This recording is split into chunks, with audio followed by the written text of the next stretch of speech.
Salut tout le monde, j'espère que vous allez bien. Vous savez qu'on est en octobre et octobre veut dire Octobre Rose. Il n'y aura que des femmes ce mois-ci, que des femmes. Si vous ne savez pas ça, c'est que vous n'êtes pas abonné. Abonnez-vous, comme ça vous saurez, parce que depuis l'année dernière, c'est comme ça. La première femme, c'est une femme, je peux vous dire, à la création de ma chaîne, à côté de football féminin, c'est son nom que j'ai mis en premier et je ne l'ai toujours pas interviewé. Je me suis rendu compte de ça. Donc aujourd'hui, je suis avec Charlène Marie-Jeanne. Bonjour Charlène, comment tu vas? Bonjour Guinel, ça va? Ça va bien? Oui, on a repris, donc ça va. Ouais. Et le Covid, comment tu gères ça? C'est compliqué, mais bon, il y a une tendance à la décrue, donc on est optimiste pour la suite. Ok, je sais que tu as tellement de casquettes, je ne sais pas encore laquelle aborder. Est-ce que tu peux te présenter à tout le monde? Qui est Charlène Marie-Jeanne? Charlène Marie-Jeanne, c'est une pilotine qui a la chance de travailler dans sa passion, qui est le football. Comment tu arrives au football? Mais disons que le football, disons que j'habitais au bourg de Rivière-Pilote et la maison familiale jouxtait le terrain de foot du bourg. Donc, et en plus, mon frère, j'ai un frère qui était éducateur. Ouais, c'était le passage obligé. Donc, tu étais obligé de jouer au football. Voilà, et toute la famille, disons que mes frères sont des footeux, donc tout à fait normal que j'ai baigné là-dedans. On parle d'abord de la joueuse. Pourquoi tu n'es pas devenue professionnelle? Tu avais le talent. Pourquoi tu n'es pas devenue professionnelle?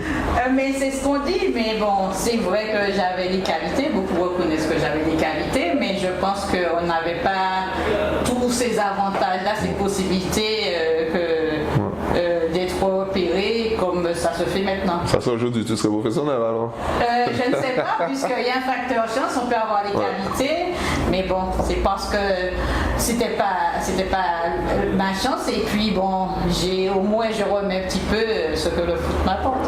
Ok, on passe à l'entraîneuse, puisque tu étais entraîneuse aussi. On parle même pas entraîneuse homme, entraîneuse des femmes. Alors on dit entraîneur roi, je préfère.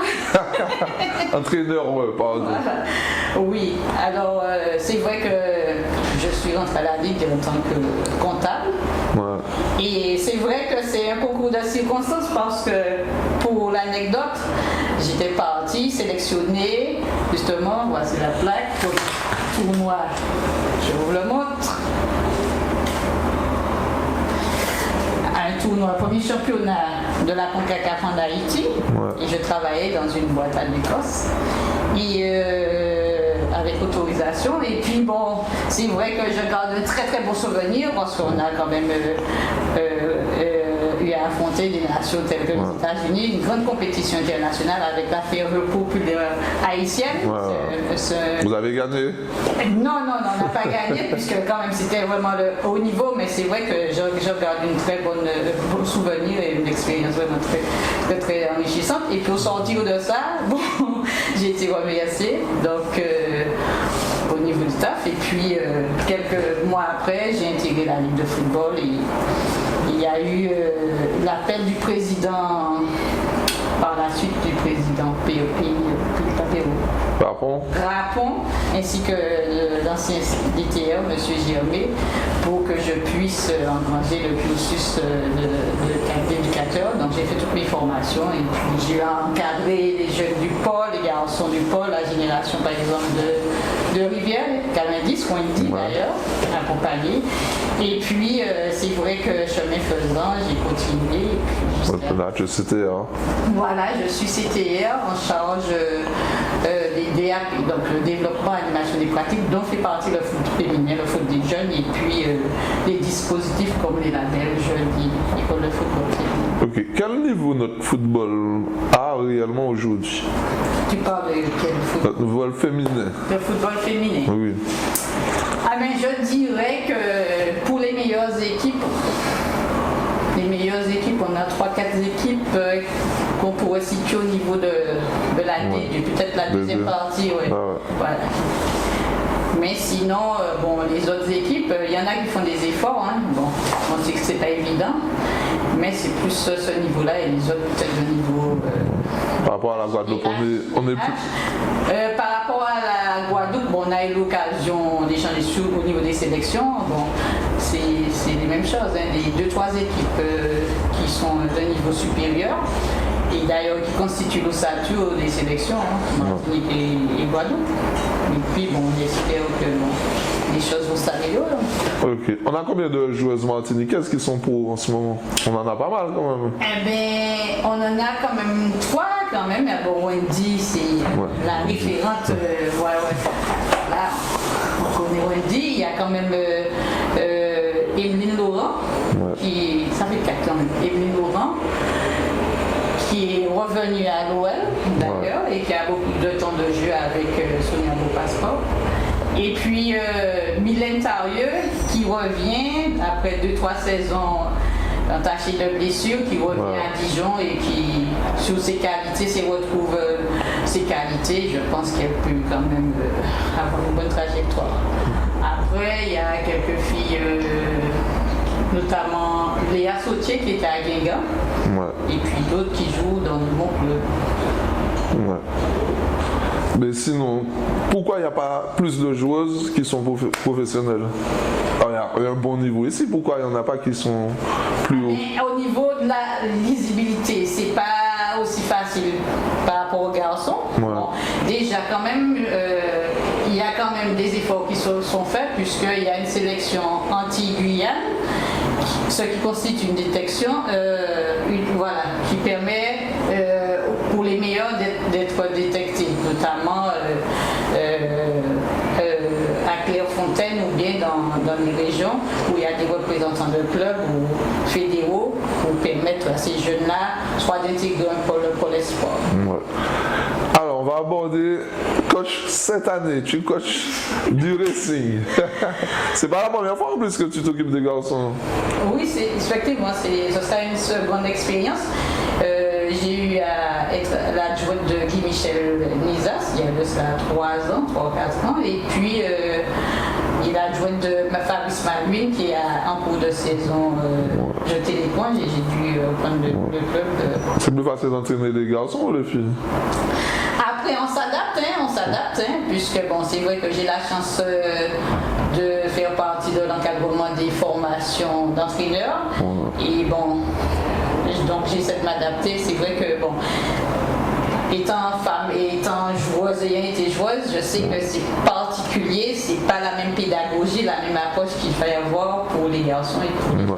Cette saison-là, ça s'annonce comment pour le Racing? Eh bien, oui, tant si, bon, puisqu'on sort, on n'est même pas encore sorti de ce Covid-là, donc on commence justement au repos aujourd'hui, on en saura un peu plus. Bon, les joueurs ont envie de taper dans le ballon. C'est vrai qu'avant cette expérience, avant le confinement, on était quand même parti sur une bonne dynamique, un bon état d'esprit. Vous avez fait un bon recrutement et tout? Une bonne adhésion. Oui. Bon, c'est vrai qu'on a quand même perdu plus d'une dizaine de joueurs. Bon, on a essayé de compenser, mais on verra concrètement. Tes joueurs sont vaccinés, ils ont le pass. Comment on va faire? Comment on va faire justement? C'est compliqué parce qu'on sait que bon, le reflet de la société martiniquaise, on n'a que 30% de vaccinés. Maintenant, bon, ils vont se soumettre à l'obligation vaccinale. Bon, au pass sanitaire, pardon. Bon, ils vont faire des tests de manière régulière à raison de 2 tests par semaine. Ça sera un coup pour le président. Oui, c'est vrai que ce sera un coup. Bon, la Ligue a parlé de prise en charge, on attend de voir, mais bon, s'il faut passer par là, et puis on espère qu'il y aura une adaptation, une plus grande souplesse pour permettre au sport d'une manière générale de reprendre, parce que c'est vrai que dans de telles conditions, je ne suis pas optimiste pour la suite. Ça, c'est vrai. Je reste en état. Donne-moi ton meilleur souvenir sur le terrain, en tant que joueuse ou en tant qu'entraîneur. Eh bien, en tant que joueuse, mais je faisais référence avec la sélection. Avec la sélection au premier tournoi CONCACAF féminin en Haïti, où vraiment la ferveur populaire, parce que c'est vrai qu'il y avait des files d'attente de au moins plusieurs 100 mètres, le peuple haïtien encourageait toutes les équipes, et puis c'est vrai que individuellement j'avais quand même fait un bon tournoi où les gens j'en venais te voir après et tout. C'était un très bon souvenir, mais bon, je garde de bons souvenirs de nos rares expériences voyage avec la sélection, et puis bien sûr avec mon club, les petite ou bien la rivalité avec le club franciscain, le RC Saint-Joseph, le Rapid Club avant, où c'était très serré, hein, les no matchs, et puis le Golden Star aussi. De très bons souvenirs, que ce soit en club ou en sélection. Et donc, Et le pire souvenir? le pire souvenir, c'est vrai que en tant que coach sur une finale, hein, on perd au tir au but, c'est vrai que c'est le sort, mais on pensait gagner, puis bon, voilà, le sort, on a décidé autrement, mais bon, voilà, il faut savoir jouer, gagner et puis perdre aussi, hein. Donc, c'est ça aussi. Si tu pouvais, qu'est-ce que tu dirais à Charlène qu'elle avait 20 ans? Qu'est-ce que tu lui dirais? Qu'est-ce que je dirais si j'avais ça? Tu lui dirais quoi? S'il fallait faire un retour en arrière, que bon, c'est vrai que j'avais des qualités pour jouer au haut niveau, mais bon, je ne regrette pas. Voilà. Pourquoi ça s'est pas fait pour toi réellement? Ah ben, parce que comme je te disais, manque de moyens, il n'y avait pas encore cette médiatisation du football féminin, de cette visibilité et puis les détections, donc c'était pas comme. Tu n'as pas eu la chance d'aller faire des essais et tout? Non, je n'ai pas eu cette chance-là. Sinon, les tournois avec la sélection, c'était plus dans la Caraïbe. Ok. On va aborder le volet maman, parce que ta fille joue au football aussi. Elle est à quel niveau maintenant? Oui, alors j'ai ma fille qui joue au football aussi. Bon, elle est en R1 elle a changé de club cette année, elle est au RC Saint-Denis. Mais c'est vrai que parallèlement, bon, il y a une priorité pour les études, puisque là, elle a sa licence TAPS, mais elle a commencé sa première année de kiné. Donc, mais elle aime ça, effectivement, elle est passionnée. En plus, à côté de ça, elle encadre aussi les jeunes U15 à Créteil. Donc, je pense que. Qui est-ce qui prend le dessus? La maman ou l'ex-joueur qui lui dit mais non, vaut mieux les études, mais non le football? Non, mais je pense qu'elle a quand même. Elle arrive à s'organiser et puis bon, je la laisse évoluer. Et bon, après, elle va se déterminer, mais je pense qu'elle arrive à s'organiser pour ses études. Elle est assez autonome et puis assez responsable. Et puis on est là, puisque bon, je suis passée par là, je sais que c'est le sait, donc voilà. C'est pas évident à gérer. Dis-moi, c'est qui la joueuse pour toi la plus forte que tu as connue ici? Quoi, en tant que coéquipière ou en tant qu'adversaire? Alors. Il y a eu de bons joueurs quand même. Il y a eu déjà, en tant que comme coéquipière, je dirais avec plusieurs générations. C'est ça que j'ai joué pendant longtemps en fait. Oui, c'est vrai que j'ai joué pendant longtemps parce que j'ai fait mes débuts au club franciscain. Enfin, j'ai joué en mixité, puis après, il y a eu quelques pilotines qui sont allées jouer au club franciscain, puis après, on a monté l'équipe à Rivière Pilote. Donc, comme coéquipière, quand même, Rosita Pélage, qui est restée dans le football, c'était vraiment une très bonne joueuse de foot. D'ailleurs, elle est encore arbitre de foot en France. Madame Jeannet, qui était une très bonne défenseur centrale aussi. Hein. Il y a Guito, Rivière Pilote, et puis sinon, comme adversaire des générations, bon, je dirais quand même c'est Séverine Cadaré qui est partie à Guingamp, elle est plus jeune que moi. Il y a eu, pour moi, c'est Choun, hein, c'est Choun, c'est qui Choun? Karin, vraiment. Allez. Parmi les filles là, elle jouait à Saint-Joseph, vraiment, c'est. Ouais. Je pense qu'elle a raté l'opportunité d'être au plus haut niveau. Je crois qu'elle n'était pas. Il lui a manqué quoi, tu penses? Peut-être un peu plus de volonté parce que quand l'équipe féminine de France est venue en Martinique, je sais que Guéga, notamment le président, voulait recruter pour Guingamp. Et puis, je lui ai proposé de participer. Enfin, je lui ai proposé. Et elle n'était pas intéressée. D'ailleurs, c'est une Canaré partie à la suite de ça. Et puis, mais tu joues un rôle en tant que c'était dans les négociations des joueuses qui vont faire des essais, tout ça? Oui, quand même. Bon, je pense. Bon, j'essaie, parce que bon, Wendy, c'est vrai que le parcours, elle joue en mixité. Elle a intégré le pôle Outre-mer, c'était la première. Après, elle a fait justement dossier d'entrée à l'INF à Clairefontaine. Puis après, elle a rebondi à. Bon, j'ai accompagné sa maman, l'enseignement et tout. Et puis, bon, Mylène Tarieux, c'est vrai, je peux parce que je pense qu'il y en a qui ont des qualités et qui peuvent vraiment jouer au plus haut niveau. Et comme on n'a pas souvent cette chance-là, même si les choses tendent à s'améliorer. Donc, voilà, j'essaie de porter ma pierre à l'édifice quand même et accompagner ces jeunes qui peuvent être vus au plus haut niveau. Ok. Cette année, il y a quoi comme projet ou comme objectif pour la sélection? Est-ce qu'il y aura d'autres rencontres contre la Guadeloupe ou bien? Alors, normalement, il devait y avoir une participation d'une sélection U20, une compétition de la CONCACAF. Ça devait avoir lieu justement le mois dernier, septembre, mais compte tenu du contexte, on ne participe pas. Après, je ne sais pas si il y a justement, et puis la sélection senior féminine, ça fait un moment qu'il n'y a pas eu de compétition. Je pense que les phases éliminatoires, ne serait-ce que pour l'année prochaine, en 2022, et pour reprendre dans une cours normale de situation, j'espère que les choses vont s'améliorer et puis que les compétitions d'une manière générale vont reprendre pour que les sélections, les jeunes puissent disputer des matchs, des tournois, les voyages forment la jeunesse aussi et qu'elles puissent s'améliorer au contact d'autres. Ouais. Il y a beaucoup de jeunes joueuses ou c'est quand même âgé au niveau des effectifs?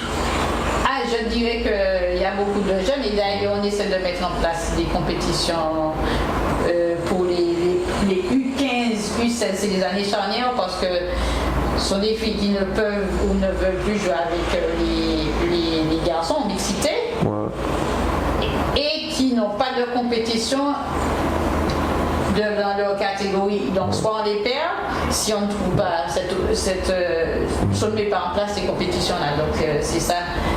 Et sinon c'est limitatif. Donc il n'y a que 3 U16 ou 3 U17 qui peuvent jouer en senior. Donc c'est vraiment compliqué. La mixité c'est jusqu'à quel âge? Alors les U16 peuvent jouer jusqu'en U15. U15. Et après il n'y a pas de section au niveau des femmes. Voilà, donc on a justement, juste avant cette période de Covid là, on avait commencé à mettre en place des compétitions justement sur des journées dédiées pour les jeunes et les catégories sans pour cela gêner le foot à venir ou le fait que certaines équipes soient engagées à U13 ou U15 au féminin. Et c'était bien parti avec quand même quelques clubs qui ont adhéré. Et puis, il y a eu cette culture-là, on espère reprendre des choses. Et puis, qu'il y ait beaucoup plus de filles qui viennent. Et puis, on va voir dans les écoles, aller dans les écoles pour essayer de détecter. Et puis, dans les clubs, avec les dispositifs qui existent. Mais tu dirais quoi, une jeune qui a envie de jouer au football, mais qui a peur? Justement, la crainte par expérience, je crois que c'est plus du côté du parent. Parce que maintenant, c'est vrai que il y a quand même des efforts qui sont faits en termes de. Parce qu'on sait que c'est fait culturel, le football, c'est pas les filles, c'est un sport d'homme et tout. Donc maintenant, ça a tendance à passer. Et donc, on verra, mais je suis optimiste. Les filles, de plus en plus, elles s'engagent. Et d'ailleurs, on voit qu'on a beaucoup plus de jeunes, malgré le contexte. Avant le confinement, là, on a pu se stabiliser au niveau des licenciés. On avait 500 quand même pratiquantes. Ah, quand même. Donc, oui. En l'espace de 2 ans, on est passé à 300 et quelques, à 500. Et malgré le contexte, comme je te disais, il y a quand même une stabilité. Donc, peut-être on a perdu une licenciés, mais ça se maintient. Donc on espère que quand les choses vont s'améliorer, ça va repartir. Et puis avec justement la contribution des médias, en tout cas le travail que tu fais et d'autres aussi, pour mettre en lumière davantage le football féminin. Parce qu'on a le droit de citer et le football féminin se Oui, j'ai déjà prévu d'interviewer Catherine Noël, je l'avais déjà vue. J'ai déjà fait Joanne Guillou. Justement, tu cites, donc je reviens, oui, Joanne Guillou, vraiment, elle est encore active. On a Aurélie Bouger, Joanne Guillou, Catherine Noël. J'ai déjà fait Aurélie. J'ai fait quand même quelques footballeuses. Je vais essayer de faire plus. Entre autres, vraiment, non, il y a eu de très bonnes joueuses et c'est vrai que si il y a de cela, je dirais, 2 décennies, il y avait ces opportunités, ces ouvertures qu'on a maintenant. On aurait eu d'autres joueuses, et peut-être pas des Wendy Renard, mais des joueuses qui pourraient jouer dans de bons clubs en D1 ou en D2. Ouais. Il y a eu un effet Coupe du Monde ou ça n'a pas augmenté le nombre de pratiquants après la Coupe du Monde? Je pense quand même qu'il y a eu un effet Coupe du Monde, ça a suscité des vocations, oui, puisque quand même il y a une certaine médiatisation, la fédération des moyens, et puis c'est vrai que certaines des sections sportives, les écoles, il y a eu des projets éducatifs et sportifs, il y en a qui sont allés voir des matchs, et je pense que ça quand même, on a eu quelques retombées dues à la Coupe du Monde. Bon, mais ça ne suffit pas, bien sûr. Bon, et puis il y a quand même les dispositifs, et puis le travail de terrain et de médiatisation qui sont indéniables pour faire avancer la cause, en tout cas. Pas de problème, je suis là cette année. S'il y a football cette année, on verra bien, j'espère. Il faut être optimiste et on espère que les choses, ça n'a que trop duré, que bon, il faut que le sport revive, comme on dit. Ok, pas de souci. En tout cas, merci à toi pour cet entretien. J'ai passé un super moment. On te souhaite quoi pour cette année?